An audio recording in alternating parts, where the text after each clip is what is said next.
അടിസ്ഥാനപരമായി കമ്മ്യൂണിസ്റ്റുകാരാണ്. അവർക്ക് ഈ അരിവാൾ ചുറ്റിക നക്ഷത്രത്തിൽ നിന്ന് മാറ്റിക്കുത്തുക എന്ന് പറയുന്നത് ഇത്തിരി ബുദ്ധിമുട്ടുള്ള കാര്യമാണ്. അപ്പോൾ സ്വാഭാവികമായും പാർട്ടിയുമായി കലഹിക്കും, പാർട്ടിയുമായി പ്രശ്നങ്ങളുണ്ടാകും, ഈ പരാതികൾ പാർട്ടിയിൽ ഉന്നയിക്കും, പുറത്തും ഒരുപക്ഷെ ഉന്നയിച്ചു എന്നിരിക്കും. അതിലേറെയുള്ളവർ പാർട്ടിക്ക് പുറത്തു പോവുകയും ചെയ്യും. നമ്മൾ ഇന്ന് കാണുന്നവരൊക്കെ പാർട്ടിക്കാർ തന്നെയാണ്.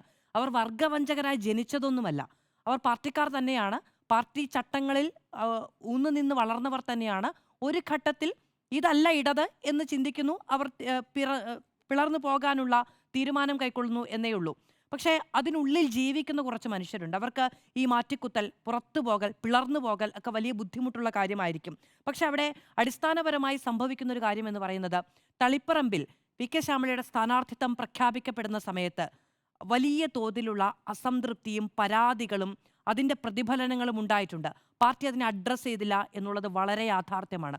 നോക്കൂ, ഇത് മാധ്യമങ്ങളുടെ മുറുമുറുപ്പ്, വലതുപക്ഷ മാധ്യമങ്ങളുടെ മുറുമുറുപ്പ്, പ്രതിപക്ഷത്തിൻ്റെ കുത്തിത്തിരിപ്പ്, ഇതിലൊന്നും നിലനിൽക്കുന്ന കാര്യമല്ല. ഇതിലൊന്നും നിൽക്കുന്ന ആ പരിധിക്കുള്ളിലോ പരിമിതിക്കുള്ളിലോ നിൽക്കുന്ന കാര്യമല്ല. അടിസ്ഥാനപരമായി പാർട്ടിക്കാരിൽ നിന്നാണ് ആ വിമർശനം ഉയർന്നു വന്നത്.